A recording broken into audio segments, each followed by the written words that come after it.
مولاي صل وسلم دائما أبدا على حبيبك خير الخلق كلهم. مولاي صل وسلم دائما أبدا على حبيبك خير الخلق كلهم.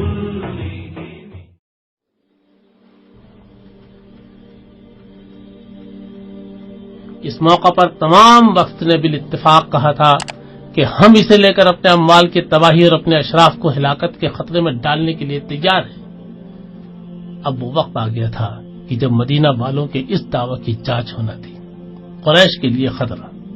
مدینہ میں مسلمانوں اور آن حضرت صلی اللہ علیہ وسلم کے منتقل ہو جانے کا مطلب یہ تھا کہ اب اسلام کو ایک ٹھکانہ میسر آ گیا تھا، اور اب وہ مسلمان جن کی صداقت، صبر اور استقامت کا بار بار امتحان ہو چکا تھا، ایک منظم جماعت کی صورت اختیار کر چکے تھے. قریش کے لیے یہ ایک شدید خطرہ تھا. اب انہیں صاف دکھائی دے رہا تھا کہ اسلامی جماعت کا اس طرح منظم ہو جانا دراصل ان کے جاہلی نظام کے لیے موت کا پیام ہے. اس کے علاوہ ایک سخت خطرہ اور تھا جس نے انہیں انتہائی بے چین کر رکھا تھا. مکے والوں کی معاش کا بڑا دار و مدار یمن اور شام کی تجارت پر تھا. شام کو تجارت کا جو راستہ بحر احمر کے کنارے کنارے جاتا تھا کہ ملک شام سے قریش کی تجارت کا مال صرف اس صورت پہ جا سکتا تھا کہ مدینے میں مسلمانوں کی طاقت کو آخری طور پر کچل ڈالا جائے. یہی وجہ تھی کہ ہجرت سے پہلے قریش نے پوری کوشش کی کہ کسی طرح مدینے میں مسلمان اکٹھا نہ ہو سکے، لیکن جب ان کی تدبیر ناکام ہو گئی تو اب انہوں نے یہ طے کیا کہ جس طرح بھی ہو سکے اس ابھرتے ہوئے خطرے کو ہمیشہ کے لیے دبا ہی ڈالنا چاہیے. قریش کی سازش. عبداللہ بن ابی مدینے کا ایک سردار تھا. ہجرت سے پہلے مدینے والے اسے اپنا بادشاہ بنانے کی تیاری کر چکے تھے، لیکن مدینے کے لوگوں نے جب اسلام قبول کرنا شروع کیا اور مکے سے مسلمان اور آن حضرت صلی اللہ علیہ وسلم مدینے تشریف لے آئے تو یہ اسکیم ٹھپ ہو گئی اور عبداللہ بن ابی کی امیدوں پر پانی پھر گیا. اس موقع پر مکہ والوں نے اسے ایک خط لکھا کہ تم لوگوں نے ہمارے آدمی کو اپنے یہاں پناہ دی ہے. ہم خدا کی قسم کھاتے ہیں کہ یا تو تم خود اس سے لڑو اور اسے اپنے یہاں سے نکال دو، نہیں تو ہم سب تم پر چڑھائی کریں گے، تمہارے مردوں کو قتل کریں گے اور تمہاری عورتوں کو لوڈیاں بنائیں گے. یہ خط عبداللہ بن ابی کی ٹوٹی ہوئی امیدوں کے لیے کچھ سہارا بنا، لیکن آن حضرت صلی اللہ علیہ وسلم نے بروقت اس کے شر کو روکنے کے لیے اسے سمجھایا کہ کیا تم خود اپنے بیٹوں اور بھائیوں سے لڑو گے؟ چونکہ انصار اکثر مسلمان ہو چکے تھے، اس لیے عبداللہ مجبوراً اپنے برے ارادوں سے باز رہا. اسی زمانے میں مدینے کے رئیس سعد بن معاذ عمرہ کے لیے مکہ گئے. حرم کے دروازے پر ابو جہل سے ملاقات ہو گئی. ابو جہل نے ان سے کہا کہ تم تو ہمارے دین کے مرتدوں مسلمانوں کو پناہ دو اور ہم تمہیں اطمینان کے ساتھ مکے میں طواف کرنے دیں. اگر تم امیہ بن خلف کے مہمان نہ ہوتے تو یہاں سے زندہ نہیں جا سکتے تھے. یہ سن کر سعد نے جواب میں کہا، خدا کی قسم اگر تم نے مجھے اس سے روکا تو میں تمہیں اس چیز سے روک دوں گا جو تمہارے لیے اس سے زیادہ شدید ہے، یعنی مدینہ پر سے تمہارا راستہ. یہ گویا اعلان تھا اس بات کا کہ اگر قریش نے کوئی شرارت کی تو انہیں اپنے اس تجارتی راستے کو جو مدینے کے پاس سے گزرتا ہے اپنے لیے بند سمجھنا چاہیے. قریش پر دباؤ. اس وقت قریش مسلمانوں اور اسلامی تحریک کو مٹا ڈالنے کے لیے جو منصوبے بنا رہے تھے ان کے پیش نظر ان کو نیچا دکھانے اور مجبور کرنے کے لیے مسلمانوں کے سامنے اس سے بہتر کوئی صورت نہ تھی کہ وہ اس راستہ پر اپنا قبضہ کریں اور ان کے لیے شام کی تجارت بند کر دیں. یہی ایک دباؤ ایسا تھا جس سے مکے کے لوگ مجبور ہو سکتے تھے.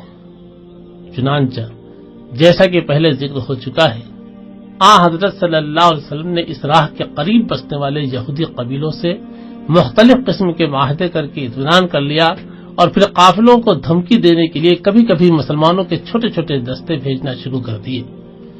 ان دستوں کے ذریعے اگرچہ نہ تو کبھی کوئی کشت خون ہوا اور نہ کوئی قافلہ لوٹا گیا، لیکن ان کو بھیج کر قریش کو صاف صاف آگاہ کر دیا گیا کہ وہ ایسا کچھ بھی قدم اٹھائیں، یہ سوچ کر اٹھائیں کہ ہوا کا رخ کدھر ہے۔ اگر وہ مسلمانوں کو تنگ کریں گے تو انہیں اپنی تجارت سے ہاتھ دھونا پڑے گا۔ حضرمی کا قتل۔ اس دوران میں حضرت صلی اللہ علیہ وسلم حالات سے برابر باخبر رہنے کی کوشش فرماتے رہتے تھے تاکہ یہ معلوم ہوتا رہے کہ قریش کس قسم کے منصوبے بنا رہے ہیں۔ رجب 2 ہجری کا واقعہ ہے کہ حضرت صلی اللہ علیہ وسلم نے عبداللہ بن حجش رضی اللہ تعالی عنہ کو 12 آدمیوں کے ساتھ بطن نخلا کی طرف بھیجا۔ یہ مقام مکہ اور طائف کے درمیان واقع تھا۔ آپ نے حضرت عبداللہ کو ایک خط دے کر فرمایا تھا کہ 2 دن بعد اسے کھولنا۔ حضرت عبداللہ رضی اللہ تعالیٰ عنہ نے حسب ارشاد خط کھولا تو لکھا تھا کہ مقام نخلا میں قیام کرو اور قریش کے حالات کا پتہ لگاؤ اور اطلاع دو۔ اتفاق سے یہ کہ قریش کے کچھ آدمی شام سے تجارت کا مال لیے آتے تھے۔ حضرت عبداللہ نے ان پر حملہ کیا اور ان میں سے ایک شخص عمر بن الحضرمی مارا گیا، 2 گرفتار ہوئے اور مال غنیمت بھی ہاتھ آیا۔ حضرت عبداللہ نے مدینہ آ کر یہ واقعہ بیان فرمایا اور غنیمت مال حضرت صلی اللہ علیہ وسلم کی خدمت میں پیش کیا تو حضرت صلی اللہ علیہ وسلم نے نہایت ناخوشی کا اظہار فرماتے ہوئے ارشاد فرمایا کہ میں نے تم کو یہ اجازت نہیں دی تھی، اور غنیمت کا مال قبول کرنے سے انکار فرما دیا۔ اس واقعے میں قتل ہونے والا اور دونوں گرفتار ہونے والے بڑے معزز خاندان کے لوگ تھے، اور اس بنا پر اس واقعہ نے قریش کو بہت زیادہ مشتعل کر دیا اور خون کا بدلہ لینے کی ایک بنیاد قائم ہو گئی۔ غزوہ بدر۔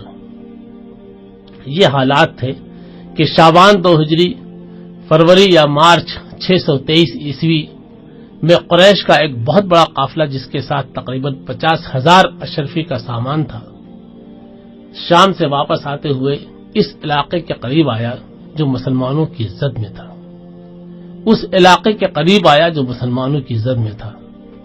قافلے کے ساتھ 30-40 محافظوں سے زیادہ لوگ نہ تھے، اور اس بات کا ڈر تھا کہ کہیں مدینے کے قریب والے علاقے میں پہنچنے کے بعد مسلمان اس پر حملہ نہ کر دیں۔ قافلے کا سردار ابو سفیان تھا۔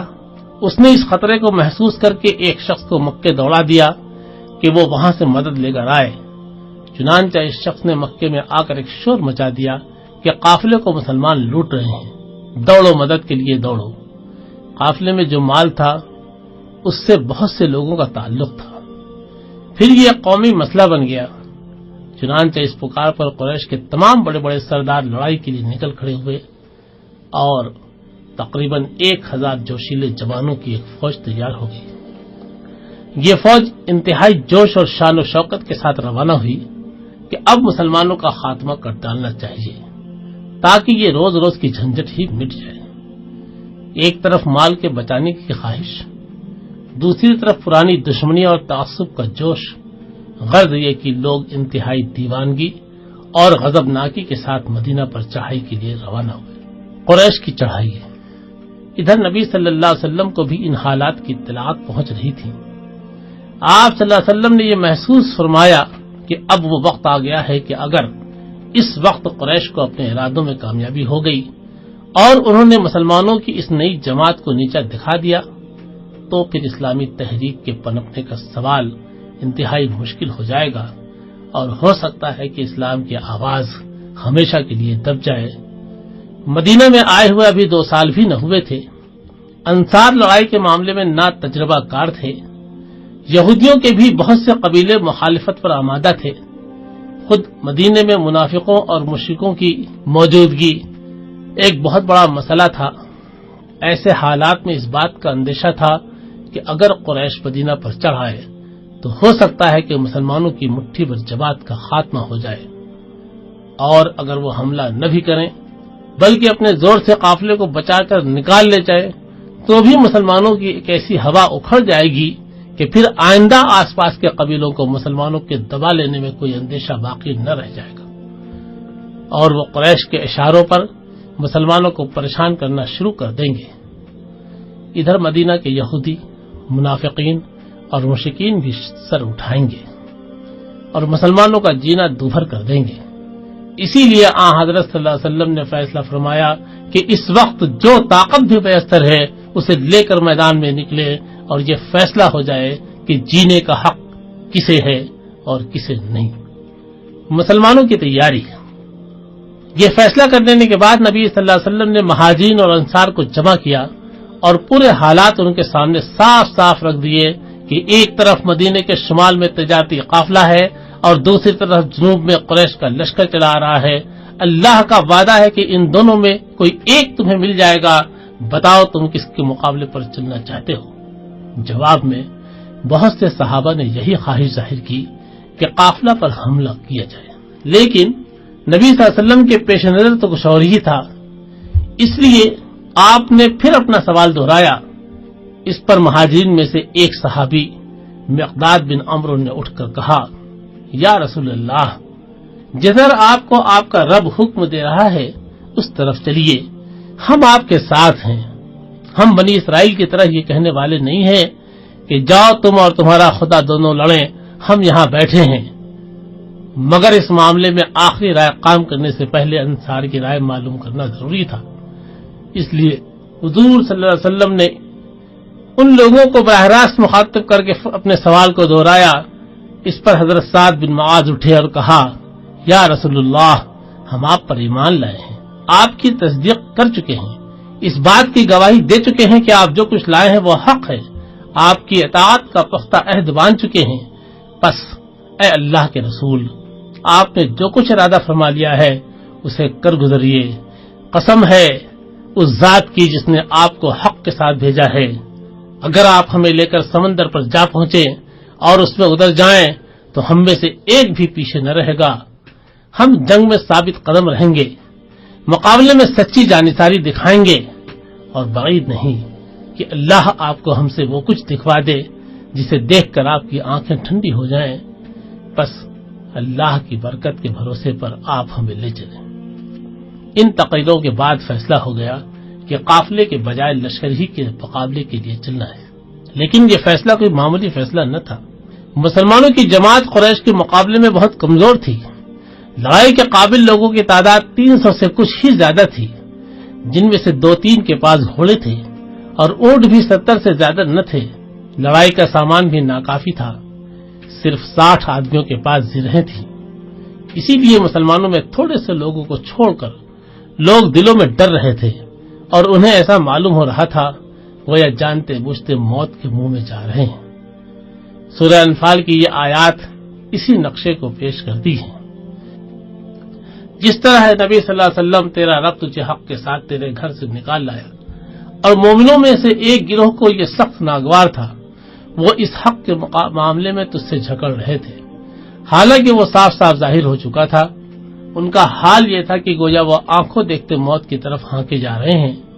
یاد کرو جب اللہ تم سے وعدہ کر رہا تھا کہ دونوں گروہوں میں سے ایک تمہیں مل جائے گا، تم چاہتے تھے کہ کمزور گروہ تمہیں ملے، مگر اللہ کا ارادہ یہ تھا کہ اپنے ارشادات سے حق کو حق کر دکھائے اور کافروں کی جڑ کاٹ دے، تاکہ حق حق ہو کر رہے اور باطل باطل ہو کر رہ جائے، چاہے یہ بات مجرموں کو کتنی ناگوار کیوں نہ ہو۔ مدینہ سے مسلمانوں کا کوچ باوجود اس بے سر و سامانی کے 12 رمضان 2 ہجری کو نبی کریم صلی اللہ علیہ وسلم اللہ کے بھروسے پر تقریباً 300 مسلمانوں کو ساتھ لے کر مدینہ سے نکل کھڑے ہوئے اور انہوں نے سیدھی جنوب مغرب کی راہ لی، جدھر سے قریش کا لشکر آ رہا تھا۔ 16 رمضان کو بدر کے قریب پہنچے۔ بدر ایک گاؤں کا نام ہے جو مدینہ منورہ سے جنوب مغرب کی طرف 80 میل کے فاصلے پر واقع ہے۔ یہاں پہنچنے پر پتہ چلا کہ قریش کا لشکر وادی کے دوسرے سرے تک آ پہنچا ہے، لہذا حضرت صلی اللہ علیہ وسلم کے حکم کے بموجب یہاں یہ پڑاؤ ڈال دیا گیا۔ ادھر قریش کا حال سنیے، یہ لوگ بڑے ساز و سامان سے نکلے تھے، 1000 سے زیادہ سپاہی تھے اور تقریباً 100 سردار شریک تھے۔ سپاہیوں کے لیے رسد کا بہت اچھا انتظام تھا۔ عتبہ بن ربیعہ فوج کا سپاہ سالار تھا۔ بدر کے قریب پہنچ کر قریش کے لشکر کو بھی یہ معلوم ہو گیا کہ ان کا تجارتی قافلہ مسلمانوں کی عزت سے باہر ہے۔ اس پر قبیلے زہرہ اور عدی کے سرداروں نے کہا اب لڑنا ضروری نہیں، لیکن ابو جہل نہ مانا۔ زہرہ اور عدی کے لوگ اسی بنا پر واپس چلے گئے اور باقی فوج آگے بڑھی۔ لڑائی کا میدان۔ لڑائی کے میدان میں جس حصے پر قریش قابض تھے وہ موقع کے لحاظ سے بہتر تھا۔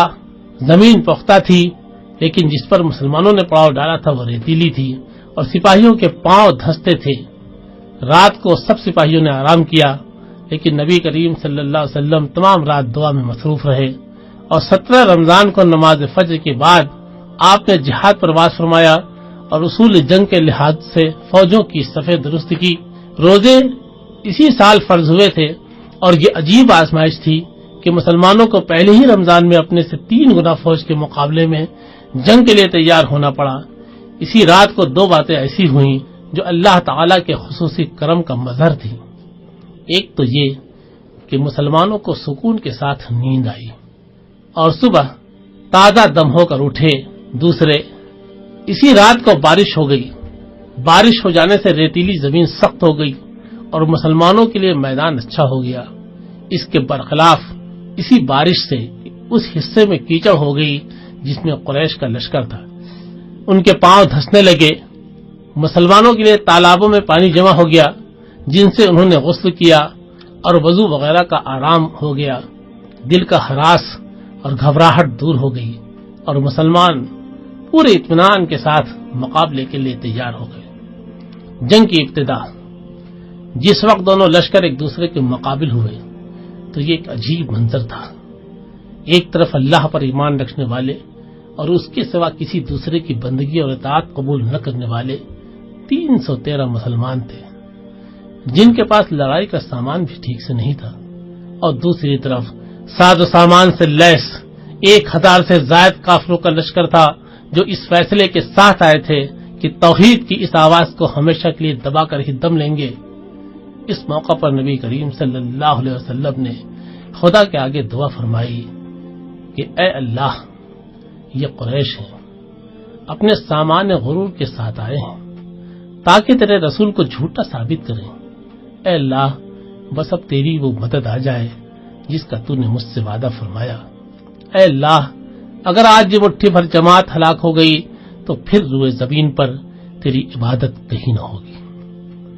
اس جنگ میں سب سے زیادہ سخت امتحان مہاجرین کا تھا۔ ان کے اپنے بھائی بیٹے اور رشتہ دار مقابلے میں تھے۔